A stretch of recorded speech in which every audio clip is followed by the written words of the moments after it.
네, 안녕하세요. 저는 목동고등학교 대표 강사 생각의 창 서윤진입니다. 오늘은 목동고등학교 1학년 학생들을 위한 국어학습 솔루션 및 생각의 창 내신 컨텐츠에 대해서 말씀을 해드리도록 하겠습니다. 저는 이계정 출판사 기준으로 하여 지학사와 비상 강호영 출판사를 분석하고 있는데요. 우리 목동고등학교가 지학사에 해당하는 학교입니다. 이와 관련하여 이제 예상되는 목동고 시험 범위를 말씀을 드릴 텐데요. 이제 목동고의 1학년 1학기 같은 경우는 문학의 4갈래가 중점적으로 포함이 됩니다. 플러스로 3월 수행평가에 포함되어 있는 현대시 작품들도 함께 출제가 됩니다. 기말고사는요, 문학이 전혀 들어가지가 않아요. 기말고사는 문법 요소와 그 다음에 비문학, 매체, 기사문 같은 논증하는 글 등등등등등 비문학으로만 구성되어 있습니다. 목동고등학교는 비문학 지문은 무조건 교과서 바깥에서 출제를 하기 때문에 외부 지문 활용도가 굉장히 높습니다. 2025년 기준으로 말씀을 드리자면은 1학기 중간고사 때 현대소설이 대여섯 작품이 갈래복합으로 나왔고 비문학 지문은 아이들이 체감상 외부 지문이었지만 쉬웠다라고 이야기를 했었습니다.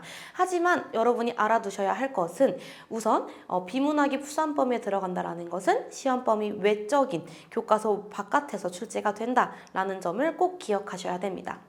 이제 2학기 시험범위인데요. 2학기도 마찬가지로 목동고등학교는 지학사 출판사를 사용합니다. 2학기 중간고사는 고전문학이 중점이 됩니다. 그래서 현대소설은 기말고사에 올해 포함이 됐고요.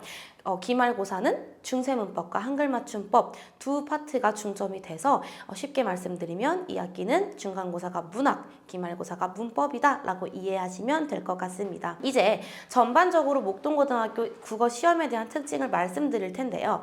먼저 목동고는 외부 지문 출제율이 많아요. 혹은 난도가 늘 어려워요 라는 말은 익히 들어보셨을 거예요. 그런데 목동고의 수업은 철저히 교과서 중심입니다. 그래서 아이들은 당연히 교과서 공부를 우선적으로 할 수밖에 없고 선생님들도 교과서에 대한 완벽한 학습을 요구하고 계십니다.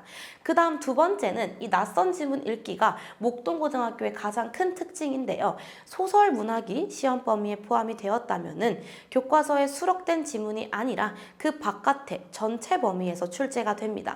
그리고 시문학이 출제가 되었다면은 외부 갈래복합까지 묶어서 많으면은 4작품, 적으면은 2-3작품 정도 이렇게 갈래복합 문제로 출제가 됩니다.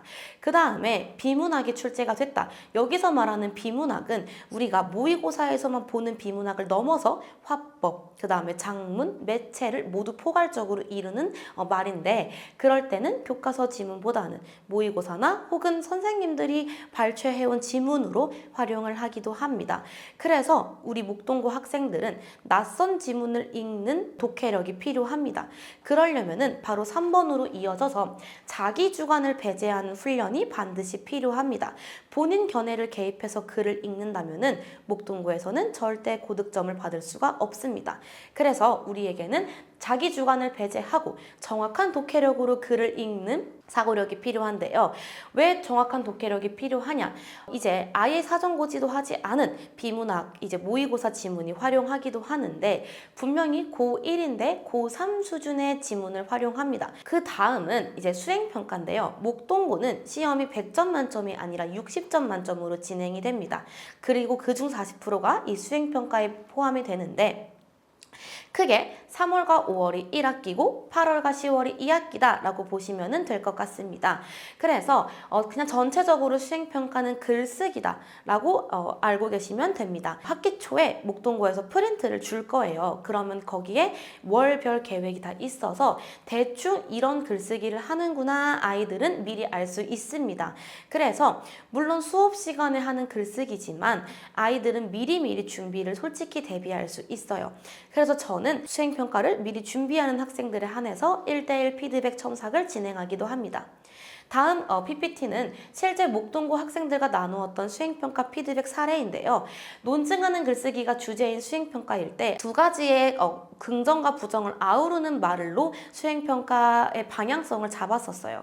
근데 절대 이제 논증하는 글쓰기에서는 본인의 입장이 한 가지인 게 중요하지 두 가지를 다 말하면은 당연히 감점 요소에 포함이 되거든요. 그래서 저는 그 방향성을 정확히 짚어주는 1대1 개별 관리 시스템을 진행을 했습니다.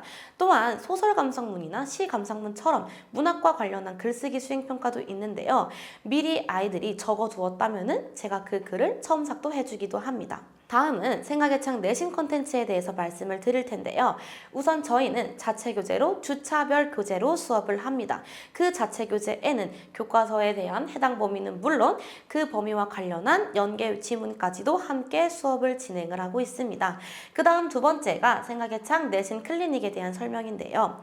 이제 아이들이 너무 바쁘고 따로 시간을 할애하기도 좀 힘들고 수업 앞뒤로 당연히 진행을 해도 되지만 그러다 보니까 아이들이 정말 집중해야 되는 3시간 정규 수업에 체력이 조금 받치는 거를 제가 느껴서 저희는 정규 수업 외 주 1회 자율적 등원으로 클리닉을 진행하고 있습니다.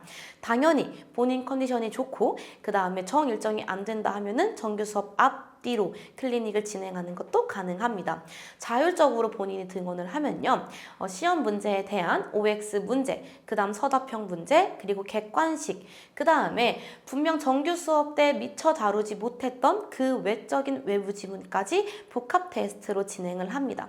소단원당 평균적으로 50문제 정도 출제가 되는데요. 제가 수업 시간에 2개의 소단원이 나가면은 아이들은 평균적으로 100문제 정도의 문제를 풀게 됩니다. 아이들이 다 풀고 가면은 본인들이 채점을 하고 오답까지 하고 다음에 제출을 하고 갑니다.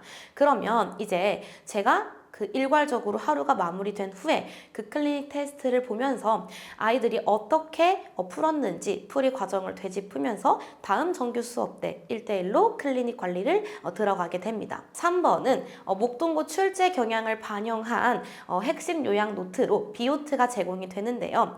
예를 들어서 저희가 자연친화 시조를 배웠다면은 저는 비오트에 출제가 예상되는 또 다른 자연친화 시조를 수록을 합니다. 그럼 아이들이 시험 전에 그 비오트 하나만 들고 가서 이렇게 쑥 훑어보면 되는 거예요. 실제로 목동고등학교 1학년 2학기 중간고사 때 비오트에 수록되었던 시조 하나가 그대로 정답선지에 출제가 되었습니다. 또는 예를 들어서 윤동주의 자화상이 시험범이다. 그럼 제 비오트에서는 이번에 제가 이육사의 절정과 어조를 비교하는 거, 그 다음에 시어의 특징 비교하는 것을 넣어놨는데 실제로 목동고 시험에 윤동주의 자화상과 이육사의 절정이 복합지문으로 함께 출제가 되었습니다. 네 번째는 실제 목동고 시험과 유사한 생각의 창 현장 모의고사를 진행을 하는데요. 문제 수부터 문제 유형까지 목동고의 출제 경향을 반영했기 때문에 아이들은 현장 모의고사에서도 좋은 점수를 받을 수가 없습니다. 왜냐하면 아까 말씀드렸다시피 목동고는 외부 지문을 활용하는 빈도가 높기 때문에 저 역시도 현장 모의고사를 만들 때는 정말 생소한 지문으로 활용을 합니다. 그래서 아이들은 현장 모의고사를 통해서 최적의 목표를 설정하기도 합니다. 그 다음 안 나오는데 해야 돼요? 라는 질문을 학기 초에는 대부분이 해요. 이거 안 배웠는데 해야 돼요? 이것까지 풀어야 돼요? 라는 질문을 저에게 되게 많이 하는데 실질적으로 저랑 함께 내신을 한 바퀴만 돌았던 친구들은 이 비오트와 현장 모의고사의 힘을 알고 있어서 오히려 현장 모의고사를 두 번 본다 하면은 다음 주도 보고 싶다 라는 말을 주고받기도 합니다. 외부 지문의 출제율이 높은 목동고의 특성상 생각의 창 내신 컨텐츠는 당연히 외부 지문 적중률이 높을 수밖에 없습니다. 다음은 저의 수업 특징인데요. 내신과 수능을 아우르는 국어 수업을 저는 지향하고 있습니다. 수능은 시험 범위가 정해져 있지 않잖아요. 본인이 스스로 그 글을 읽는 국어의 시야를 넓히는 수업을 지향하고 있습니다. 그 다음 교과서 연계의 외부 작품을 반복적으로 훈련하는 연습도 진행하고 있습니다. 다음에 카카오톡 질의응답으로 질문을 받는 것은 물론이고 미처 아이들이 클리닉이 밀렸거나 결석을 해서 제가 과제 확인을 못했을 때도 저는 카카오톡으로 과제 온라인 진도 현황을 확인하고 있습니다. 그 다음에 앞에서 보여드렸다시피 수행평가 첨삭도 함께 진행하고 있습니다. 그래서 아이들과 24시간 열린 소통으로 밀착 관리가 가능하기 때문에 아이들은 잘 따라와 준다면 성적 향상의 지름길로 함께 갈 수 있습니다. 실제로 저의 성적 향상 사례인데요. 물론 상위권 학생들도 물론 많지만 중위권 학생들이 제 수업을 함께 듣고 단 한 번의 내신 만에 상위권으로 도약한 사례가 많았습니다. 저는 그만큼 목동고등학교는 제가 봤을 때는 면학 분위기로 인해서 본인이 지망하는 경우도 많고 혹은 강제 배정 받아가지고 가게 되는 경우도 좀 봤는데 이제 후자인 경우에는 생각하지도 못했던 학교이기 때문에 대비가 부족해요. 학원 재원생 중에서도 강제 배정을 받았지만 지금은 그 첫 시험도 잘 보지 못했어요. 하지만 지금은 일취월장한 실력으로 상위권을 지금 도약한 학생도 있습니다.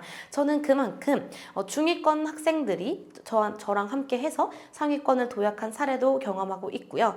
혹은 상위권 친구들이 저와 함께 4번의 시험 모두 1등급을 유지한 사례도 있었습니다.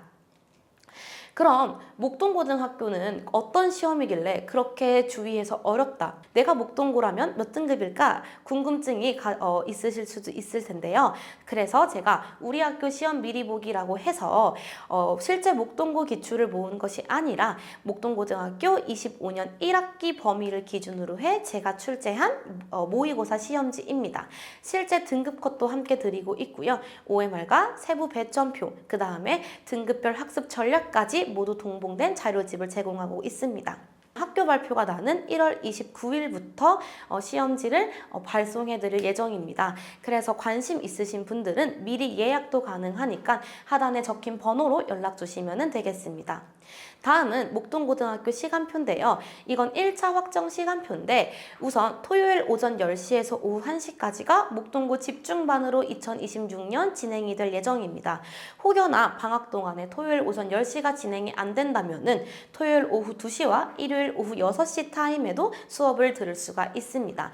겨울방학 동안에는 고1 내신의 기반을 다지는 현대문법과 문학 중심으로 수업을 진행하고 있고요. 그 다음 3월이 돼서 학교별 수업이 진행이 되면은 그때부터는 목동교 맞춤형으로 수업이 진행될 예정입니다. 혹시 또 다른 궁금하신 사항이 있으면은 저희 학원 번호로 연락 주시면은 상담도 가능하니까 많은 관심 부탁드립니다. 감사합니다.